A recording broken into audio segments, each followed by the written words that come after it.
Good morning students. हम पढ़ रहे थे क्लास 10 के लिए चैप्टर नंबर 3।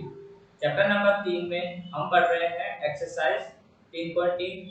तो एक्सरसाइज 3.3 में अब तक हमने कर लिए सवाल।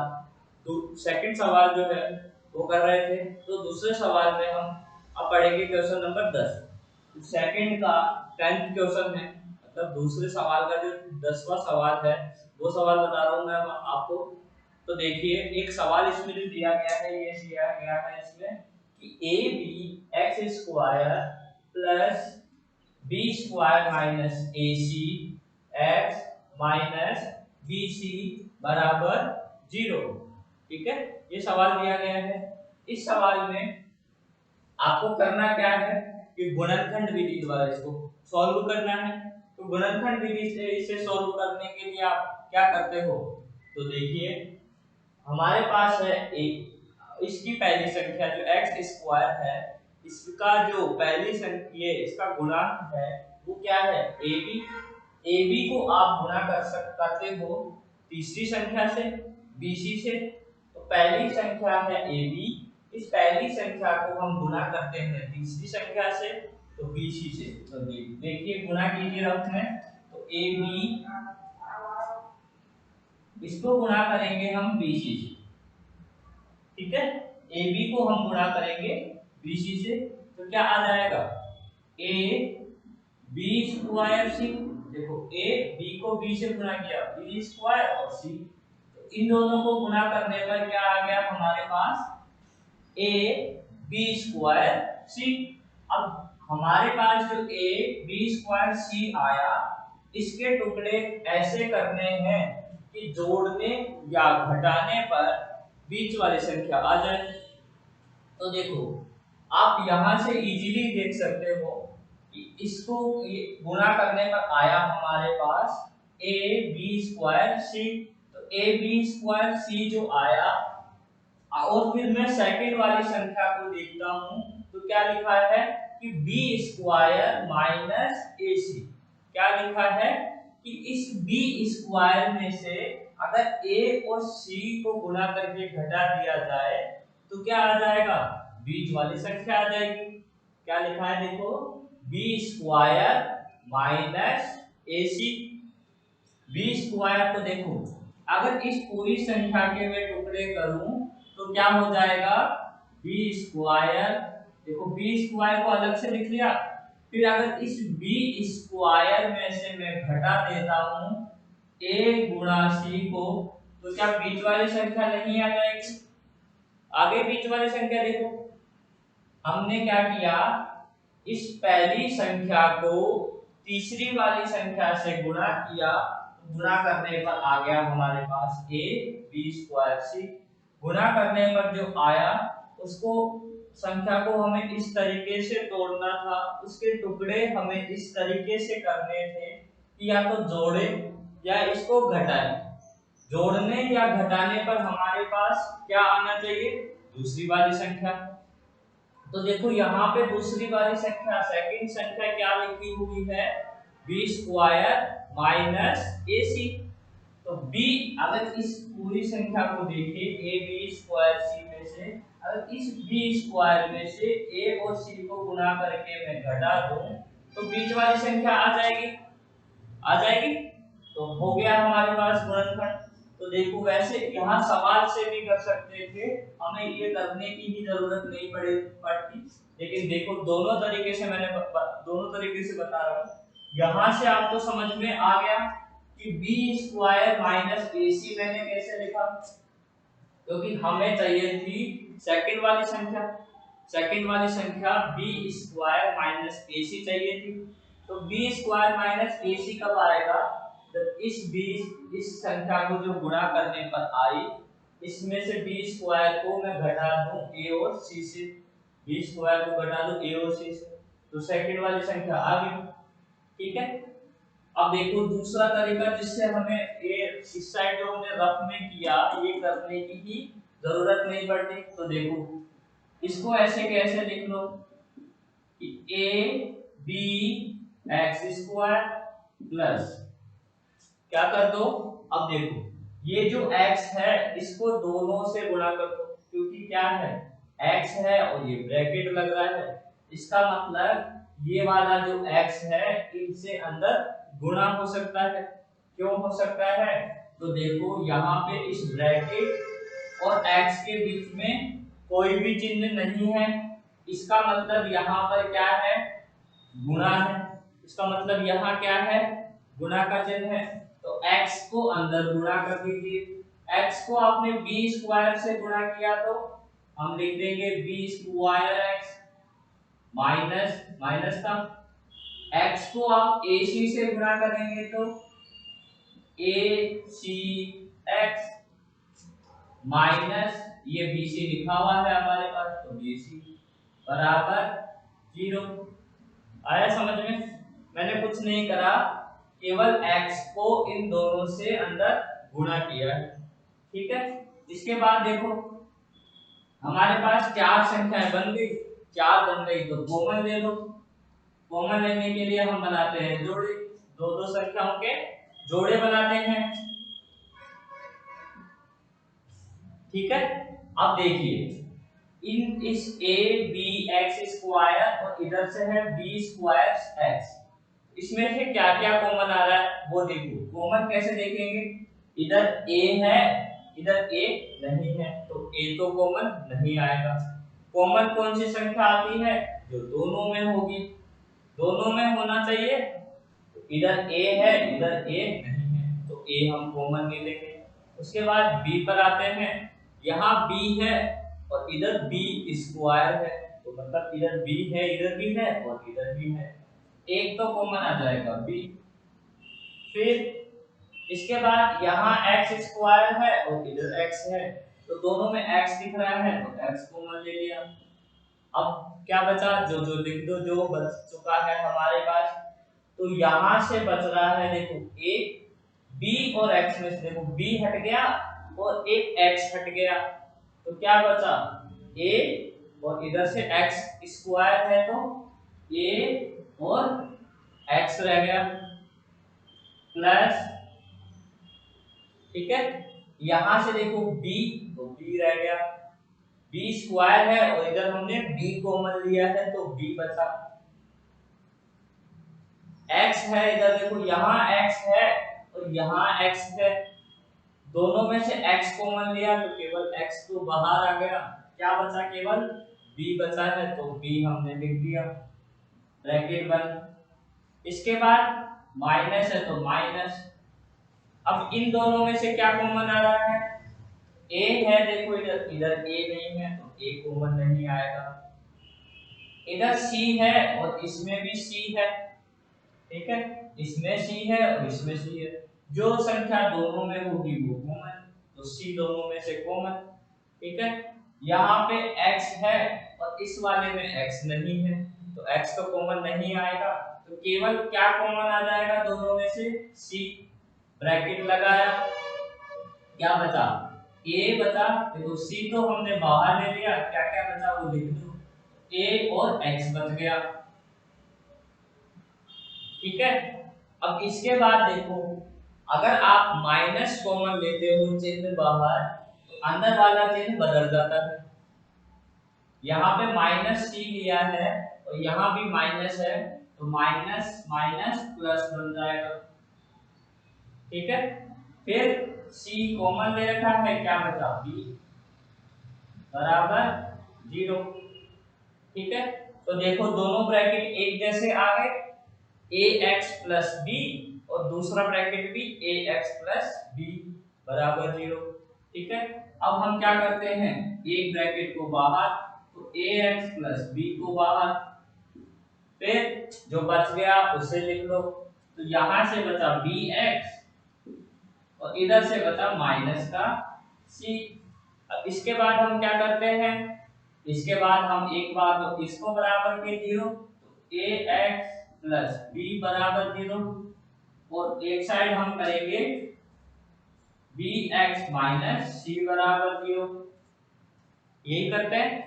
तो देखो अब यहां से क्या हो जाएगा, b को इधर लेकर आ जाएंगे सबसे पहले, ये जो b है ये बराबर के इधर आ जाएगा तो क्या आएगा ए एक्स बराबर माइनस का बी आ जाएगा। क्यों आ जाएगा? क्योंकि बी प्लस का है, बराबर के इधर आएगा तो माइनस का।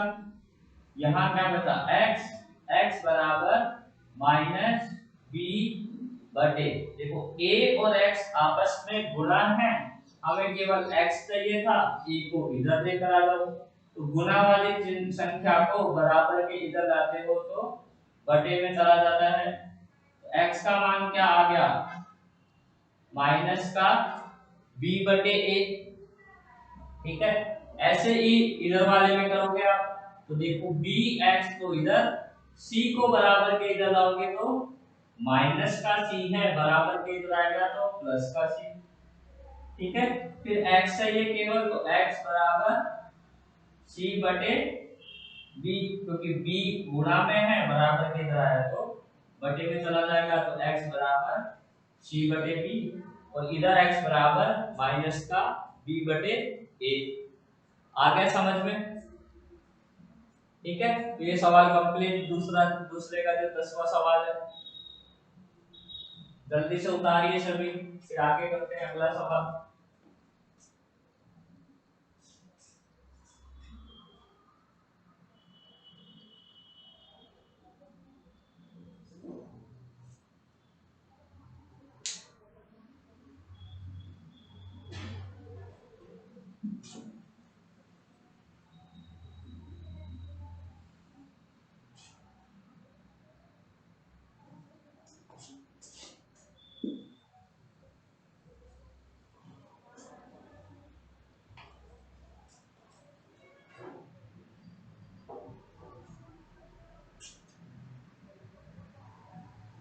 अगला सवाल है हमारे पास सेकंड का, एक अंडर रूट वाला सवाल बता देता हूं आपको, तो दूसरे का तीसरा।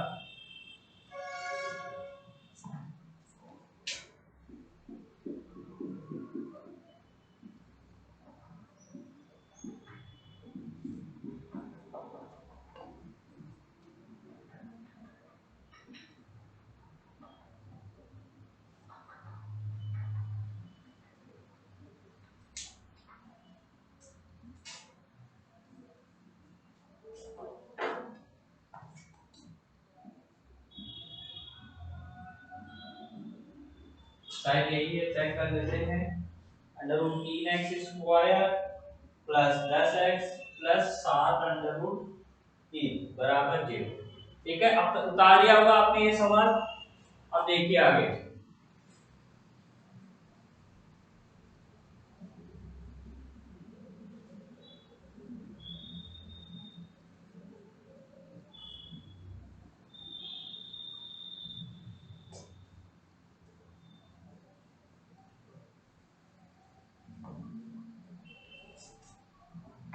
अब सवाल है हमारे पास under root 3x square plus 10x plus 7 under root 3 बराबर 0।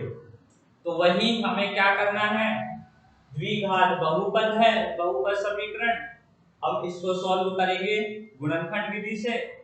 तो पहली संख्या को गुणा करेंगे तीसरी संख्या से, अंडर रूट 3 को गुणा करेंगे 7 अंडर रूट 3 से, तो गुणा कीजिए, अंडर रूट 3 गुणा 7 अंडर रूट 3। ठीक है, तो देखिए अंडर रूट वाली संख्या से गुणा हो जाएगी, तो अंडर रूट 3 को जब आप अंडर रूट 3 से गुणा करेंगे, तो देखो अलग से बता देता हूं, अंडर रूट 3 को अगर अंडर रूट 3 से गुणा करोगे, तो अगर समान संख्याओं के अंडर रूट्स को आप गुणा करते हो तो क्या हो जाएगा, उनका अंडर रूट घट जाएगा। अंडर रूट 3 को अंडर रूट 3 से ही गुणा करोगे तो 3 आ जाएगा। तो देखो अंडर रूट 3 को गुणा किया अंडर रूट 3 से, तो 3 और 7 है ही साथ में, तो 7 गुणा 3, 7 गुणा 3 आ जाएगा। तो 7 गुणा 3 किया तो 21। देखो क्या किया, पहले अंडर रूट 3 को अंडर रूट 3 से गुणा कर दिया तो वो आ गया 3, और 7 था तो 7 को गुणा करेंगे तो 7 किया 21। ठीक है। अब देखिए आगे 21 आ गया। अब देखो हमें क्या चाहिए, जोड़ने या घटाने पर बीच वाली संख्या चाहिए, सेकंड वाली संख्या हमें चाहिए। तो देखो 7 को अगर मैं 3 में जोड़ देता हूं तो क्या 10 दिख रहा है? 7 को 3 में जोड़ो 10 आ जाएगा, हमें भी 10 ही चाहिए था। तो हमें और टुकड़े करने की जरूरत ही नहीं है कि किस को गुणा करने पर आएगा, किस को जोड़ने पर हमारी बीच वाली संख्या आनी चाहिए। तो सीधा ही दिख रहा है, 7 और 3 को जोड़ते हो तो 10, तो 7 या 21 भी होता है। तो संख्याएं मिल गई हमें जिनको जोड़ने या घटाने पर बीच वाली संख्या, सेकंड संख्या हमारे पास आनी चाहिए। तो 7 और 3 को जोड़ने पर 10 आ रहा है और हमारी सेकंड संख्या भी 10 है। तो देखिए स्टार्ट हो जाइए सवाल करना। संख्याएं मिल गई आपको, तो देखो अब √3 x स्क्वायर प्लस, ठीक है, क्या लिखेंगे 7 और 3, तो 7x प्लस 3x। अब देखो मैंने प्लस कैसे लगाया, क्योंकि 7 और 3 को जोड़ने पर 10 आ रहा है। तो जोड़ने पर अगर आती है सेकंड संख्या, तो जो संख्याएं होती है उनके जो बीच वाली संख्या के जो चिन्ह लग रहा है वही लगाते हैं। तो देखो दोनों के प्लस का चिन्ह आ जाएगा, तो 7x प्लस 3x, ठीक है। अब आगे प्लस 7√3 बराबर 0, ठीक है, प्लस 7√3x 3 बराबर 0 भी लिखोगे। अब देखिए इन दोनों के जोड़े और इन दोनों के जोड़े बनेंगे, ठीक है। तो देखो यहाँ पे √3 है, यहाँ पे 7 दिख रहा है, ठीक है। तो अलग अलग संख्याएं हैं, संख्याओं में से कुछ कॉमन नहीं आएगा। फिर एक्स स्क्वायर है और एक्स है, तो दोनों में से क्या कॉमन आ जाएगा, एक्स कॉमन आ जाएगा। फिर अब लिखिए एक्स कॉमन आ गया तो एक्स स्क्वायर में से एक एक्स बच गया, बाकी संख्याएं ऐसे के ऐसे। देखो एक्स कॉमन लिया तो एक एक्स कम हो गया, बाकी पूरा ऐसे कैसे आ गया। प्लस एक्स हमने कॉमन ले रखा है बाहर, तो क्या बचा 7, ठीक है। अब आगे देखिए प्लस, अब यहाँ पे देखो क्या कॉमन दिख रहा है, यहाँ लिखा है 3x प्लस 7√3। तब दोनों तो अलग अलग संख्याएं हैं, इधर 7√3 है और इधर 3x है। क्या कॉमन ले, क्या एक कॉमन आ जाएगा, क्योंकि अलग अलग है तो क्या एक कॉमन आएगा। तो देखिए यहाँ पर एक कॉमन नहीं आएगा। ये जो मैंने अभी 3 लिखा है, इस 3 को अभी अभी मैंने यहाँ पे लिखा था, तब हमने इस √3 को √3 से गुणा किया, √3 को √3 से गुणा किया, तब क्या लिखा हमने 3। तो कहीं अगर 3 लिखा आ जाए तो उस 3 को ये संख्याएं नहीं हो जाएगी पूरी की पूरी। अगर कहीं हम मेरे पास 3 लिखा है तो उस 3 की जगह मैं ऐसे लिख दूं √3 गुणा √3 लिख सकते हैं, क्योंकि √3 को √3 से गुणा करेंगे तभी तो 3 आएगा, ठीक है। तो देखो लिख दो, कहाँ लिख दो, यहाँ पे। ये जो 3 है, इस 3 को एक बार आप ऐसे लिखकर देख लो, इस 3 को आप ऐसे लिख लो कि √3 गुणा √3, ठीक है, x प्लस 7√3। नहीं दिख रहा है तो देखो दिख तो रहा है वैसे, लेकिन फिर भी थोड़ा बड़ा बड़ा लिख देते हैं।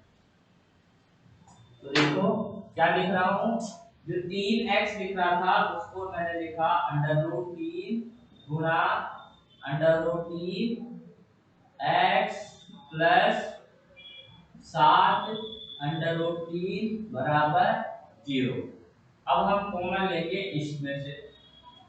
क्या किया हमने, यहाँ जो 3 लिखा हुआ था उस 3 की जगह हम लिख सकते हैं कि 3 कब आता है, जब अंडर रूट 3 को अंडर रूट 3 से गुणा करते हो तब 3 आता है। ठीक है, अब देखो अब आपको कॉमन दिख रहा है क्या?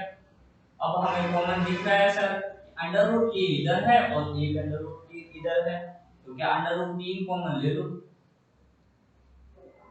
x इसमें है लेकिन इसमें नहीं है, तो x तो कॉमन आएगा नहीं, अंडर रूट 3 कॉमन आ गया, ब्रैकेट लगाया।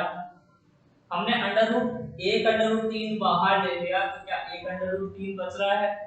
तो देखो ये अंडर रूट 3 तो हमने ले लिया बाहर, अब क्या बच रहा है, अंडर रूट 3x प्लस, देखो यहाँ भी प्लस है तो अंदर वाला चिन्ह ऐसे के ऐसे ही रहेगा। अगर यहाँ आपके पास माइनस होता है तो अंदर जो ब्रैकेट में चिन्ह आता है वो बदल जाता है, यहाँ प्लस है तो माइनस, यहाँ माइनस होता है तो प्लस बन जाता है, लेकिन बाहर प्लस ही है तो प्लस का प्लस ही रहेगा। अब देखो अंडर रूट 3 यहाँ है, एक अंडर रूट 3 इधर भी दिख रहा है, तो क्या बचेगा, केवल 7 बराबर 0। अब देखो ये वाला ब्रैकेट और ये वाला ब्रैकेट एक जैसा आ गया, समझ में भी आ गया होगा कि ये कैसे लिखा मैंने, दोनों में से एक अंडर रूट 3 कॉमन ले लिया तो अंडर रूट 3x बच गया, इधर से अंडर रूट 3 बाहर ले लिया तो 7 बच गया। ठीक है, अब लिख लो, दोनों ब्रैकेट एक जैसे हैं तो एक ब्रैकेट लिख लेंगे कि under root 3x plus 7 plus, sorry plus नहीं, फिर जो बच रहा है उसको कि x plus under root 3, x plus under root 3 बराबर 0। ठीक है, फिर क्या करते थे, एक ब्रैकेट को बराबर 0 फिर दूसरे वाले ब्रैकेट को, पहले एक ब्रैकेट को बराबर 0 फिर दूसरे वाले ब्रैकेट को बराबर 0, तो लिखेंगे अंडर रूट 3x प्लस 7 बराबर 0, और दूसरी साइड हम लिखेंगे x प्लस अंडर रूट 3 बराबर 0। अब देखो अब क्या आएगा हमारे पास, यहां से अंडर रूट 3x है, 7 को बराबर के इधर ले आओ, तो अंडर रूट 3x बराबर 7 को बराबर के आप इधर लाओगे, प्लस का 7 है तो माइनस का 7। ठीक है, फिर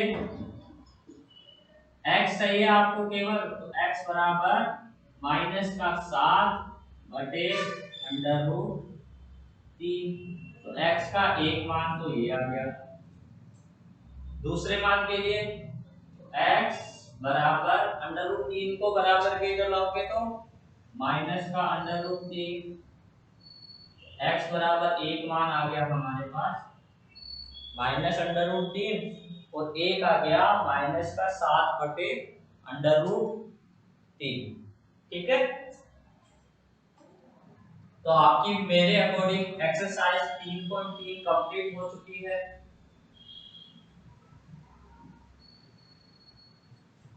जल्दी से सवाल उतारिए, फिर आप सभी ने एक सवाल पूछा था मुझसे वो करवाता हूँ।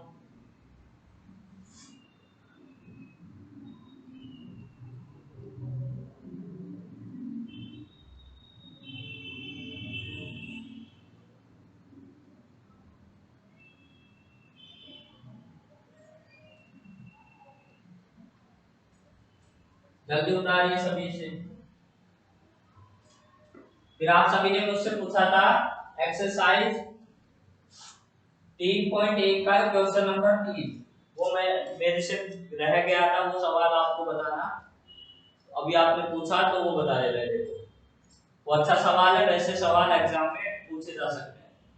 ठीक है, इसे मिटा दूं, हो गया होगा आई थिंक, जल्दी नीचे में सवाल लिख देता हूं तब तक आपके लिए। f ऑफ x देता है x square minus 8x plus k, exercise 3.1 का सवाल।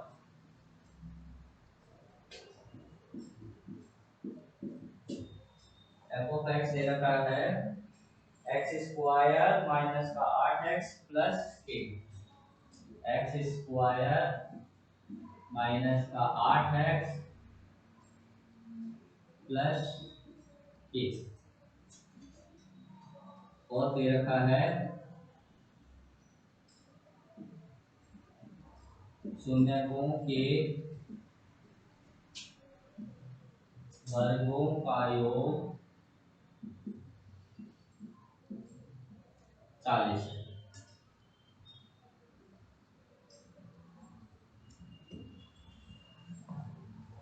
ठीक है, उतार लिया होगा। सवाल देखिए,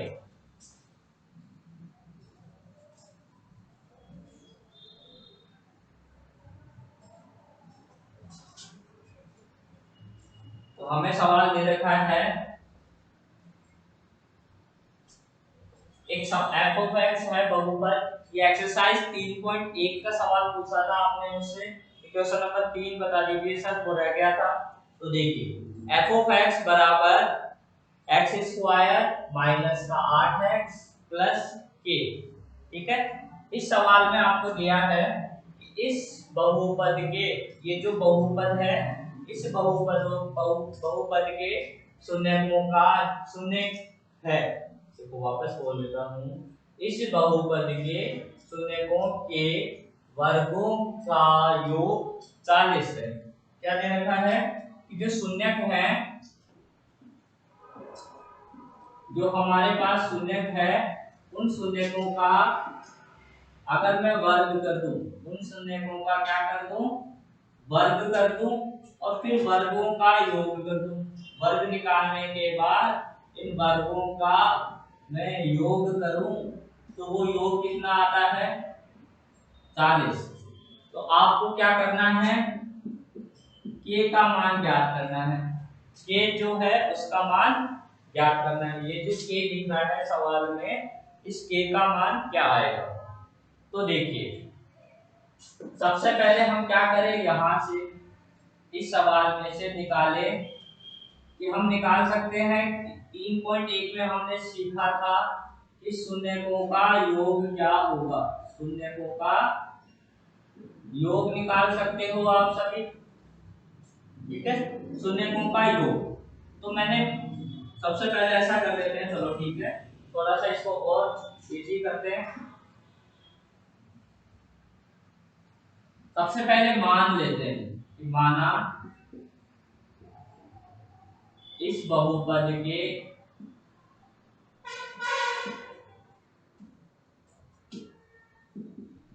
जो शून्यक है, इस बहुपद के शून्यक मान लेते हैं क्या क्या है, अल्फा और बीटा। क्या है शून्यक, अल्फा है और बीटा है। ठीक है, कि माना ये जो बहुपद है हमारे पास, इस बहुपद के शून्यक जो है, एक शून्यक तो है अल्फा और एक शून्यक क्या है, बीटा है। ठीक है, अल्फा और बीटा मैंने बताया था आपको कि हम शून्यक क्या लेते थे, अल्फा और बीटा लेते थे। जिस दिन मैंने आपको सिखाया था कि शून्यकों का योग क्या होता है, शून्यकों का गुणा क्या होता है, उस दिन हमने देखा था कि शून्यक हम क्या लेते हैं, अल्फा और बीटा लेते हैं। तो हमने मान लिया कि ये जो बहुपद है, इस बहुपद के जो शून्यक होंगे वो अल्फा और बीटा होंगे। हमने ऐसा मान लिया क्योंकि ये बहुपद है तो इसके कोई ना कोई शून्यक होते ही हैं। हमने अभी 3.3 में पढ़ा था, एक्सरसाइज 3.3 में शून्य गुणनखंड विधि द्वारा x के मान निकाले थे। वही x के मान क्या होते हैं, बहुपद के लिए शून्यक होते हैं। तो हमने मान लिया कि ये जो बहुपद है, इस बहुपद के लिए जो शून्यक है वो अल्फा और बीटा है। ठीक है, तो शून्य अल्फा और बीटा मान लिया, इन शून्यकों का योग भी होगा। तो हमने लिख लिया कि शून्यकों का योग, तो अल्फा में बीटा जोड़ा आपने, अल्फा प्लस बीटा, शून्यकों का योग क्या होता है, तो शून्यकों के योग का फॉर्मूला आपको पता है, वो होता है माइनस का b बटे a, यही होता है फॉर्मूला। तो मान रख दो इसमें। b क्या होता था हमारे सवाल के लिए, x के साथ जो संख्या लगी है, b क्या होता था, x के साथ जो संख्या लगी है वो b होता है। तो b क्या हो गया, देखो फॉर्मूले का माइनस, पहली बात तो फॉर्मूले में जो लगा है वो माइनस। फिर b क्या है, x के साथ कौन सी संख्या लग रही है, x के साथ लगी है संख्या माइनस का 8, तो हमने b का मान कितना रख दिया, माइनस का 8 बटे a क्या है, a होता है x स्क्वायर के साथ वाली संख्या, x स्क्वायर के साथ वाली संख्या a, तो x स्क्वायर के साथ क्या है, कुछ भी नहीं है सर, कुछ भी नहीं है तो 1 होता है। ठीक है, इसका मतलब क्या आ गया, इसका मतलब आ गया कि अल्फा और बीटा को मैं जोड़ूं, मतलब शून्यकों का मैं योग करूं, तो क्या आ जाएगा, माइनस और माइनस प्लस 8, तो क्या आ गया, प्लस का 8। अल्फा प्लस बीटा का मान कितना आ गया, प्लस का 8। ये क्या आ गया, शून्यकों का योग आ गया। ठीक है, अब हम निकाल लेते हैं शून्यकों का गुणा। हम यही दो ही चीज करते थे सवाल में, इस शून्यकों का गुणा अल्फा इंटू बीटा। ठीक है, अल्फा इंटू बीटा क्या हो जाएगा, उसका फॉर्मूला हो जाएगा हमारे पास c बटे a होता है, शून्यकों का गुणा क्या होता है, c बटे a।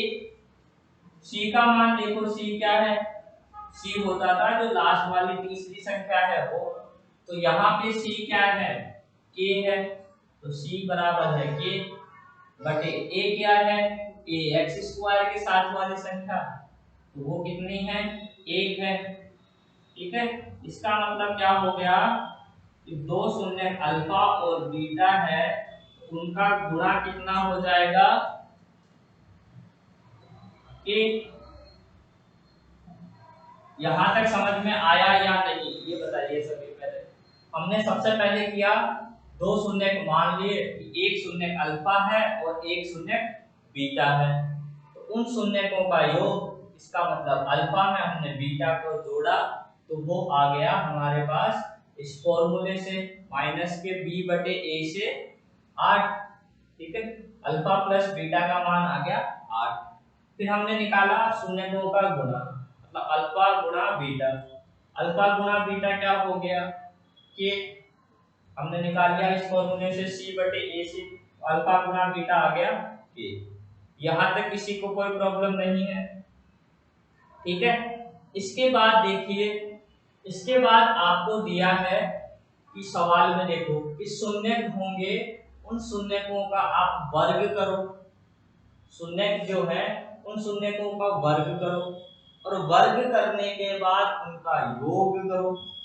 क्या करो, पहले तो शून्यकों का वर्ग, मतलब शून्य का आपने मान लिया अल्फा और बीटा, अल्फा का स्क्वायर, एक शून्य का वर्ग कर लिया, वर्ग का मतलब स्क्वायर, फिर बीटा का स्क्वायर, फिर उन दोनों को आप योग करोगे तो वो किसके बराबर आता है, 40 के बराबर। इसका मतलब आपको सवाल दिया है, सवाल में दिया है कि अगर एक शून्य का स्क्वायर प्लस दूसरे वाले शून्य का स्क्वायर करते हो और फिर आप जोड़ देते हो शून्यकों के वर्गों का योग, अल्फा का स्क्वायर प्लस बीटा का स्क्वायर का योग कितना आ गया, 40। 40 आ गया, ये आपको सवाल में दिया है। तो आपके पास तीन चीजें हो गई, तीनों काम की है। एक तो हो गया अल्फा का स्क्वायर प्लस बीटा का स्क्वायर बराबर 40, एक हो गया अल्फा इंटू बीटा के, एक हो गया हमारे पास अल्फा प्लस बीटा बराबर 8। ठीक है, ये तीन चीजें हो गई। अब आप एक ध्यान से सुनिए, एक बात यहाँ पर एक फॉर्मूला बताने जा रहा हूँ, वो कहाँ से आया ये भी ध्यान से अभी बता दूंगा आपको, साथ के साथ पता लग जाएगा। आप ऐसा कीजिए, एक संख्या है हमारे पास अल्फा प्लस बीटा बराबर 8 दे देगा। ठीक है, अगर मैं मान लेता हूँ यहाँ पे इसका स्क्वायर, होल स्क्वायर, मतलब अल्फा प्लस बीटा का मैं होल स्क्वायर करूँ एक बार। ठीक है, ऐसा कर लीजिए एक बार, फॉर्मूला बता देता हूँ, एक चीज सीख लीजिए पहले, फिर हम सवाल पे आते हैं। अगर मैं अल्फा प्लस बीटा का होल स्क्वायर करूं, मतलब इसका होल स्क्वायर करूं, तो कौन सा फॉर्मूला लग जाएगा सर, a प्लस b के होल स्क्वायर का फॉर्मूला लग जाएगा। कौन सा लग जाएगा, ए प्लस बी का होल स्क्वायर वाला फॉर्मूला। तो लगाओ, ए क्या है अल्फा, ए का स्क्वायर। कौन सा फॉर्मूला लगा रहे हैं, तो देखो ये फॉर्मूला लगा रहे हैं हम कि ए प्लस बी का होल स्क्वायर अगर आप करते हैं तो क्या आता है, A square plus B square plus 2ab, यही आता है A square plus B square plus 2ab। वही लगा दो कि अल्फा स्क्वायर, ए अगर अल्फा है बी बीटा है, तो alpha square plus beta square plus 2 alpha into beta. लिख सकते हैं हम कि अगर हम लिखें कि एक सूत्र बनाया हमने फॉर्मूला इस सवाल को सॉल्व करने के लिए, अल्फा प्लस बीटा का अगर होल स्क्वायर अगर आप करते हैं तो वो किसके बराबर आता है, वो बराबर आता है alpha square plus beta square plus 2 alpha beta के। यहां तक समझ में आया। अब देखो यहां से मान रखते रहो, अल्फा प्लस बीटा का मान कितना है 8, आपने निकाला है सवाल में। अल्फा प्लस बीटा का मान कितना है 8, तो यहाँ रख दिया हमने अल्फा प्लस बीटा का 8 मान, तो 8 का स्क्वायर बराबर इन दोनों का मान देखो, alpha square plus beta square कितना है, तो देखो अभी हमने निकाला था यहाँ alpha square plus beta square बराबर 40, तो इन दोनों की जगह लिख देंगे हम 40 प्लस 2 तो 2 अल्फा इंटू बीटा, ये क्या है अल्फा इंटू बीटा ही है, और अल्फा इंटू बीटा का मान कितना है के, तो हमने लिख दिया के। ठीक है, अब देखो अब क्या करते हैं, यहां से सोल्व कर लेते हैं इसको। और तो देखो 8 का स्क्वायर कितना हो गया 64 बराबर, ठीक है ये आ गया 40 प्लस 2 के। ठीक है, अब हमें क्या चाहिए, केवल के का मान चाहिए। 40 को मैं इधर लेकर आ सकता हूँ बराबर के इधर, हाँ सर लेकर आ जाओ। तो देखो यहाँ बता रहा हूँ, इधर नहीं दिखेगा, नहीं दिखेगा, तो यहाँ से हटाते हैं हम, यही करते हैं। 40 को बराबर के इधर लेकर जा रहा हूँ, 64 लिखा है इधर, 40 को बराबर के इधर लाया तो माइनस का 40 बन जाएगा, तो 64 माइनस 40 बराबर क्या बचेगा, केवल 2 इंटू के, 2 के बचेगा। ठीक है, इसके बाद आगे देखो यहाँ एरो लगा के दिया है ऊपर, 64 में से 40 घटाया तो घटाओ तो 24 बचेगा बराबर 2 के। ठीक है, फिर ऊपर जा रहे हैं और के का मान चाहिए केवल, तो के को तो रख दिया इधर बराबर 24, तो 40 लिख दिया 24 बटे 2 इधर आएगा बराबर के इधर, तो बटे में आ जाएगा तो 2, तो के का मान क्या आ गया, के का मान आ गया हमारे पास 12। आ गया समझ में। हमने ये फॉर्मूला यूज किया है इस सवाल को सॉल्व करने के लिए केवल, क्योंकि हमारे पास इसका मान था, हमारे पास अल्फा प्लस बीटा का मान था, और हमारे पास अल्फा इंटू बीटा का मान था। हमने सारे मान रखे, सॉल्व किया इसे, तो के का मान आ गया 12। ठीक है, समझ में आ गया होगा आई थिंक सभी को आपको। ठीक है, तो आपकी एक्सरसाइज 3.3 तक कंप्लीट हो चुकी है इसमें। इसके बाद अब आप इन एक्सरसाइज 3.3 तक के क्वेश्चंस करेंगे अपनी कॉपी में, उसके बाद हम पढ़ेंगे अब कल नेक्स्ट वाले वीडियो। ठीक है, तब तक के लिए थैंक यू।